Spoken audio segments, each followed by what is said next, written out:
தங்களின் YouTube channel வாயிலாக மிக முக்கியமான 4 கேள்விகளை முன்னெடுத்துள்ளீர்கள். அதில் வரிசைப்படுத்தி சொல்ல வேண்டும் என்று சொன்னால், கடந்த 2 நாட்களாக தமிழக வெற்றி கழகத்துடைய தலைவர் அவர்கள் டெல்லி சென்ற பயணத்தை பற்றிய கேள்வியாகவே இருக்கிறது. பிஜேபியோடு அவர் கூட்டணி சேர்ந்து விடுவார் என்ற பிரச்சாரம் தமிழகத்தில் பல்வேறு பகுதிகளில் நடைபெற்று கொண்டிருக்கிறது. என்னை பொறுத்தவரை விடுதலை சிறுத்தைகள் கட்சியினுடைய கருத்தாக குறிப்பிடுவது, விஜய் அவர்கள் இப்பொழுது பிறந்த குழந்தை, சிசுதான் அவர். சிசுவாக இருந்தாலும் கூட அரசியல் பயணத்தை துவங்குகின்ற பொழுது பாரதிய ஜனதா கொள்கை எதிரி என்று குறிப்பிட்டு வந்தார்.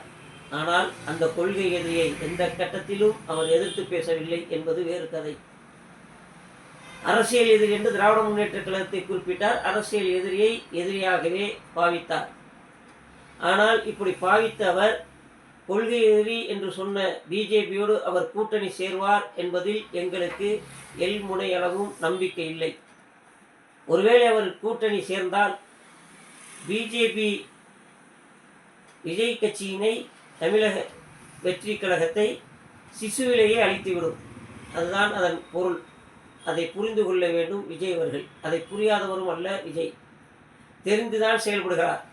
இன்னொன்றையும் நான் இங்கே குறிப்பிட வேண்டும். ஒருவேளை பிஜேபியோடு விஜய் அவர்கள் கூட்டணி சேர்ந்தால் பிஜேபி என்ன கணக்கில் ஆதவ் அர்ஜுனா, நிர்மல்குமார், புஷி ஆனந்த் போன்ற பிஜேபியினுடைய RSS சங்கிகளை விஜயோடு தோழமையோடு நின்று பணியாற்ற அனுப்பினார்களோ, அவர்களுடைய பணி சிறப்பாக விஜயனுடைய கட்சிக்குள் நிறைவேறி கொண்டிருக்கிறது என்பதுதான் அர்த்தமாகும். நான் அதை பல முறை பல யூடியூப் சேனல்களிலும் பதிவிட்டிருக்கின்றேன். இவர்களை வைத்துதான் உங்களுடைய ரசிகர்களின் வாக்குகளை, உங்களுடைய உழைப்பை சுரண்ட நினைக்கின்றார்கள் என்பதை நான் பல தருணங்களில் குறிப்பிட்டிருக்கின்றேன். இப்போவும் அதையே விஜய் அவர்களுக்கு குறிப்பிடுகின்றேன். விஜயின் மீது நம்பிக்கை உள்ள, விஜய் மீது பற்று பாசம் உள்ள, விஜயை சந்திக்கின்ற வாய்ப்புள்ள நண்பர்கள் இந்த செய்தியை அவருடைய கவனத்திற்கு கொண்டு செல்வார்கள் என்று நான் நம்புகின்றேன். இது ஒன்று. இரண்டாவதாக, தமிழ்நாடு கவர்னர் அவர்கள் தற்பொழுது மேற்கு வங்காளத்திற்கு மாற்றப்பட்டிருக்கிறார்.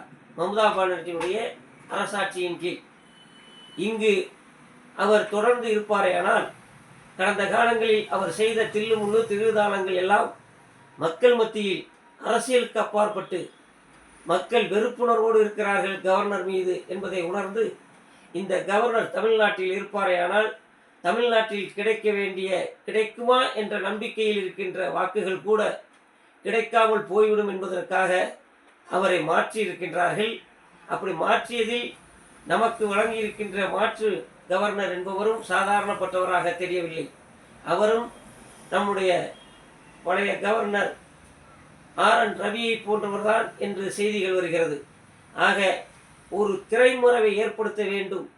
ஒரு மக்கள் மத்தியில் கவர்னர் மாற்றப்பட்டு விட்டார் என்கின்ற பொழுது அந்த கவர்னர் செய்த தில்லுமுள்ளுகள் தெரியாமல் போய்விடும், மறைந்துவிடும்.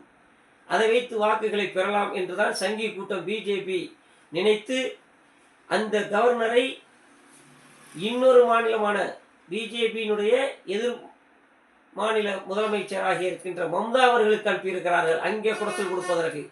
ஆக இவர்கள் எல்லா மாநிலங்களிலும், பிஜேபி இல்லாத மாநிலங்களில் அவர்கள் குடைச்சல் கொடுப்பதாகவே வைத்திருக்கிறார்கள் கவர்னர்களை. அவர்கள் தனியாக ராஜ்யம் செய்கின்றார்கள். அந்த ராஜ்யத்திற்கு எப்படி திராவிட மாடல் ஆட்சி, எப்படி மு.க. ஸ்டாலின் அவர்கள் உறுதியாக நின்று அவரை எப்படி சம்பவம் செய்ய வேண்டுமோ அப்படி சம்பவம் செய்தார்களோ, அதை விட கூடுதலாக மம்தா பானர்ஜி அவர்கள் அந்த மாநிலத்தில் கவர்னரை வழிநடத்துவார். கவர்னருடைய சம்பவம் மம்தா பானர்ஜி இடத்தில் பலிக்காது என்பதையும் இந்த நேரத்தில் இரண்டாவது செய்தியாக கொடுத்து, கவர்னர் அவர்களாக கேரளாவிலிருந்து பொறுப்பு கவர்னராக தமிழ்நாட்டுக்கு நியமிக்கப்பட்டிருக்கின்ற கவர்னர் அவர்கள் தமிழ்நாட்டினுடைய நிலை உணர்ந்து செயல்பட வேண்டுமே தவிர, அவர் மத்திய அரசின் ஏஜெண்டாக இருப்பாரே, ஆனால் அப்படிதான் செயல்படுவேன் என்று சொன்னார். கவர்னர் பதவியை ராஜினாமா செய்து இன்றே தமிழ்நாட்டில் நடைபெறுகின்ற ஒரு தேர்தலில் ஒரு தொகுதியில் நின்று வெற்றி பெற்று வரட்டும், எங்களுக்கு அதில் மாற்று கருத்து இல்லை. விடுதலை சிறுத்தைகள் இதை இரண்டாவதாக பதிவு செய்கிறது என்பதோடு மாத்திரமல்ல, மூன்றாவதாக இன்று அநேகமாக இன்று மாலைக்குள் தேர்தல் தேதி தமிழ்நாடு உள்பட 4 மாநிலங்களுக்கும் அறிவிப்பதற்கான வாய்ப்பு இருப்பதாக சொல்லுகின்றார்கள். இன்றோ நாளையோ தேர்தல் தேதி அறிவிப்பதற்கான சூழ்நிலை இருக்கிறது. தேர்தல் கமிஷனுக்கு மிகுந்த எச்சரிக்கையோடு ஒரு செய்தி பல முறை சொன்ன தகவல் தான். விடுதலை சிறுத்தைகள் கட்சியின் சார்பாக மீண்டும் குறிப்பிடுகின்றேன், தேர்தலை ஒரே கட்டத்தில் நடத்துங்கள். ஒரே கட்டத்தில் நடத்துவது பெரிதல்ல. மாதக்கணக்கில் வாரக்கணக்கில் வாக்குகளை எண்ணுவதை தாமதம் செய்வீர்களானால் தாமதிக்கின்ற நீதி அநீதிக்கு சமம் என்பது உலக வரலாறு. அதை தேர்தல் கமிஷன் பல ஆண்டுகளாக செய்து வருகிறது. இன்னும் சொல்ல போனால் சேஷன் அவர்கள் கொண்டு வந்தது தேர்தலை தேர்தலாக சந்திக்க வேண்டும் என்பதற்காக. சேஷன் அவர்கள் அந்த காலகட்டத்தில் உறுதியோடு சில முடிவுகளை எடுத்தார், அதன்படி செயல்பட்டார். ஆனால் அதே வழியில் செயல்படுவதாக சொல்லி இன்றைக்கு ஆளுகின்ற கட்சிகளுக்கு ஜால்ரா அடிப்பதற்காகவும் ஆளுகின்ற கட்சிகளுக்கு சங்கூதிகளாகவும் தேர்தல் கமிஷன் இருக்கக்கூடாது. நடுநிலையோடு நேர்மை திராணியோடு தேர்தல் கமிஷன் செயல்பட வேண்டும். அனைத்து தரப்பு மக்களுடைய எதிர்பார்ப்பு தேர்தல் நியாயமாகவும் நேர்மையாகவும் நடைபெற வேண்டும். வெற்றி தோல்விகளை பங்கிட்டுக் கொள்வது அரசியல் கட்சியினுடைய பங்கீடு, அவர்களுடைய முடிவு, அவர்களுடைய வளர்ச்சி, அவர்களுடைய கட்சியின் வளர்ச்சி மாத்திரமல்ல, நாட்டு மக்களின், தமிழக மக்களின் வளர்ச்சிக்கு யார் உறுதுணையாக இருக்கிறார்களோ அவர்களைத்தான் மக்கள் தேர்ந்தெடுப்பார்கள். அதில் நீங்கள் உள்நுழைய வேண்டிய அவசியம் அல்ல. நீங்கள் தேர்தல் கமிஷன் வேலையை மாத்திரம் பாருங்கள். அதோடு மட்டுமல்ல, பணம் வரவு செலவு செய்வதற்காக தொழில் நிமித்தமாக கொண்டு செல்லக்கூடிய பணங்கள் எல்லாம் நீங்கள் சூறையாடுவது என்பது மிகுந்த வருத்தத்தை மக்கள் மத்தியில் தந்து கொண்டிருக்கிறது. யார் உண்மையிலேயே வாக்குக்கு பணம் கொடுக்கிறார்கள், அதிகபட்சமான செலவுகளை செய்கிறார்களோ அவர்களை கண்டுபிடிப்பதற்கு அரசுக்கு ஒன்றும் பெரிய காரியம் அல்ல, மிக எளிதான காரியம்தான். அதை விடுத்து இருக்கின்ற வியாபாரிகளை, இருக்கின்ற தொழிலாளர்களை, இருக்கின்ற தொழில் அதிபர்களின் வேட்டியில் நீங்கள் கை வைக்கிறீர்கள். இதையும் நீங்கள் பரிசீலனை செய்து அதற்கான முடிவினை மக்கள் தன் பணியினை, அவருடைய தொழிலை, அவருடைய வியாபாரத்தை, அவருடைய பிழைப்பை ஒழுங்காக நடத்துவதற்கு உறுதுணையாக தேர்தல் கமிஷன் இருக்க வேண்டும் என்றும் இந்த நேரத்தில் குறிப்பிடுகின்றேன். இது மூன்றாவது செய்தி விடுதலை சிறுத்தைகள் கட்சியின் சார்பாக. நான்காவதாக மிக முக்கியமான ஒரு தகவல், திராவிட முன்னேற்ற கழகத்தின் கூட்டணியில் விடுதலை சிறுத்தைகள் இருக்குமா, கம்யூனிஸ்டுகள் இருக்குமா, வாழ்வுரிமை கட்சி இருக்குமா, பிரதானமாக விடுதலை சிறுத்தைகள் கட்சியினுடைய நிலை என்ன, திருமாவளவன் அவர்களுடைய நிலைப்பாடு என்ன என்று பலரும் பல கோணத்தில் அவரவருக்கு தெரிந்த வகையில் நெல்லை வயல்காட்டில் தூவுவதை போல் தூவி கொண்டிருக்கிறீர்கள். அதல்ல, திராவிட முன்னேற்ற கழகத்தின் கூட்டணியில் விடுதலை சிறுத்தைகள் என்கின்ற மகத்துவம், மகுடம் என்றென்றும் இருக்கும். அதே நேரத்தில் திராவிட முன்னேற்ற கழகமும் விடுதலை சிறுத்தைகள் கட்சியினை அரவணைத்து அங்கம் வைப்பதற்கான முயற்சியோடு செயல்படும் என்பதும் எங்களுக்கும் புரியும், உங்களுக்கும் தெரியும். தெரிந்திருந்தும் நீங்கள் சிண்டு முடிகின்ற வேலைகளை பத்திரிகைகளும் ஊடகங்களும் செய்து கொண்டிருக்கிறீர்கள் என்பதும் அனைவருக்கும் தெரியும்.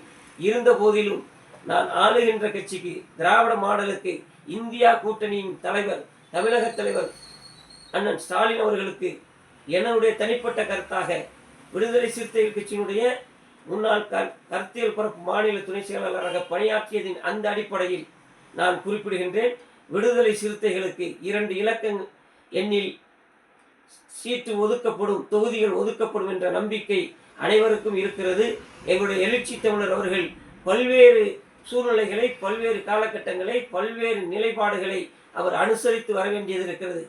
மிக முக்கியமாக சங்கி கூட்டத்தினர் தமிழ்நாட்டிற்குள் நுழைந்து விடக்கூடாது என்பதில் கண்ணும் கருத்துமாக இருக்கிறார்கள். எப்படி இஸ்லாமிய சமூகம், இஸ்லாமிய இயக்கங்கள் பிஜேபி உள்ளே வந்துவிடும், ஆகவே நாங்கள் திராவிட முன்னேற்ற கழகத்தில் இருக்கின்றோம், ஆகவே எங்களுக்கு சீட்டு குறைத்து கொடுத்தாலும் பரவாயில்லை, பிஜேபி ஆட்சிக்கும் அதிகாரத்திற்கும் தமிழகத்தில் அல்ல இந்தியாவிலேயே இருக்கக்கூடாது என்று சிறுபான்மை சமூகத்தினர் நினைக்கின்றார்களோ அதை விட ஒரு பங்கு அதிகமாகவே விடுதலை சிறுத்தைகள் எங்கள் எழுச்சி தமிழர் அவர்கள் நினைத்து கொண்டிருக்கிறார். உங்களுக்கே கடந்த தேர்தலில் சொன்னார்கள், எங்களால் உங்களுக்கு நெருடல் ஏற்படுமையானால் நாங்கள் வெளியேறுகிறோம், ஆனால் வேறு இடத்திற்கு செல்ல மாட்டோம், வெளியிலிருந்து ஆதரவு தருகிறோம் என்று நெருக்கடியான நேரத்தில், அதாவது தேர்தல் தேதி அறிவிக்கப்பட்டதற்கு பிறகு கடந்த 2019 அந்த செய்தியை குறிப்பிட்டார்கள். அந்த மன வலிமையோடு இன்னும் பலமாகத்தான் எங்கள் எழுச்சி தமிழர்கள் இருக்கிறார்கள் என்பதை நீங்கள் உணர்ந்திருக்கிறீர்கள். ஆகவே விடுதலை சிறுத்தைகள் கட்சிக்கு என்ன கண்ணியமோ என்ன மதிப்பு மரியாதையோ அதை நீங்கள் தருவீர்கள் என்பது எங்களுக்கு எந்த விதமான மாற்று கருத்தும் இல்லை. இருந்த போதிலும் இரண்டாம் கட்ட தலைவர்களும் எங்கள் கட்சியின் கடைநிலை தொண்டர்களும் எதிர்பார்ப்பதெல்லாம் 2 இலக்கத்திற்கு குறைந்து நாம் தொகுதிகளில் போட்டியிட்டால் நாம் திராவிட முன்னேற்ற கழகத்தோடு பல ஆண்டுகளாக பயணிக்கின்றோம். அவர்கள் கட்சியில் இருக்கின்ற உண்மை விசுவாசிகளை விட நாம் அதிகமான விசுவாசத்தோடு இருக்கின்றோம். அந்த விசுவாசத்திற்கு மதிப்பில்லையா என்கின்ற ஏக்கத்தை எங்களுடைய 2ஆம் கட்ட தலைவர்களும், மீண்டும் குறிப்பிடுகிறேன், எங்களுடைய 2ஆம் கட்ட தலைவர்களும் என்னை போன்றவர்களும் எனக்கு கீழ் இருக்கக்கூடிய ஒன்றிய நகர வட்ட செயலாளர்கள் உட்பட நினைத்து கொண்டிருக்கிறார்கள், ஏங்கிக் கொண்டிருக்கிறார்கள் என்பதை இந்த தருணத்தில் தெரிவிக்கின்றேன். அதற்கும் காரணம், விடுதலை சிறுத்தைகள் கட்சி கடந்த தேர்தலில் முதலாவதாக அழைத்து 6 தொகுதிகளை கொடுத்தீர்கள். ஆனால் நாங்கள் 10 தொகுதி வரை கடந்த காலத்தில் திராவிட முன்னேற்ற கழகத்தில் நம்முடைய முத்தமிழ் அறிஞர் டாக்டர் கலைஞர் அவர்கள் இருக்கின்ற காலகட்டத்தில் பெற்றிருந்த நாங்கள் 6 தொகுதியை பெற்று அதில் 4 தொகுதிகளில் வெற்றி பெற்று, அந்த 4லும் 2 தொகுதிகள் தலித்துகளுக்கான தொகுதிகளில் வெற்றி பெற்றோம். 2 தொகுதிகள் பொது தொகுதிகளில் இஸ்லாமியர் ஒருவரும் வன்னியர் ஒருவரும் வெற்றி பெற்றிருக்கின்றார்கள். ஆக அனைத்து தரப்பு மக்களுக்குமான அனைத்து தரப்பு மக்களும் ஏற்றுக்கொண்ட தலைவராக எங்கள் எழுச்சி தமிழர் அவர்கள் இருக்கிறார்கள் என்பதை நீங்களும் உணர்ந்திருக்கிறீர்கள் என்பதை நாங்கள் புரியாதவர்கள் அல்ல, புரிந்துதான் வைத்திருக்கிறோம்.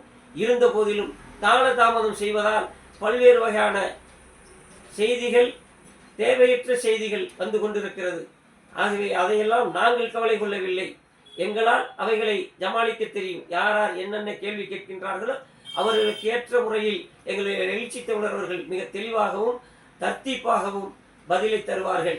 அதையே நாங்களும் பின்பற்றி வருகின்றோம். இருந்த போதிலும் எங்களுடைய கட்சியினுடைய நிர்வாகிகளுக்கும் எங்களுடைய தொண்டர்களுக்கும் மிகப்பெரிய ஏக்கம் இருக்கிறது என்பதை நீங்கள் உணர்ந்திருக்கிறீர்கள். அந்த உணர்வின் அடிப்படையில் எங்களுக்கான பங்களிப்பினை மிக துல்லியமாக தருவீர்கள். வெற்றி பெறுவது 234 தொகுதிகளிலும் உதயசூரியன் சின்னமும், உதயசூரியனோடு கூட்டணி அமைத்து போட்டியிடுகின்ற ஏணி சின்னமும், கை சின்னமும், எங்களுடைய விடுதலை சிறுத்தைகள் கட்சியின் சின்னமான பானை சின்னமும், இன்னும் பல்வேறு கட்சிகளுக்கு நம்முடைய கூட்டணியில் இருக்கின்ற கட்சிகளுடைய சின்னங்களும் வெற்றி பெறும். வெற்றி பெறும்.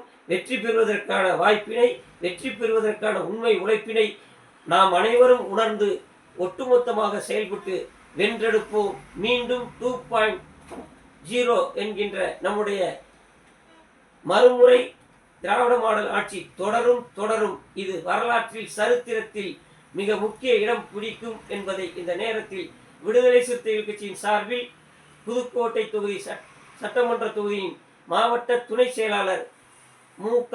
ஷாஜஹான் வாழ்த்துக்கள். நன்றி. வெற்றி பெறுவோம். வாழ்த்துக்கள்.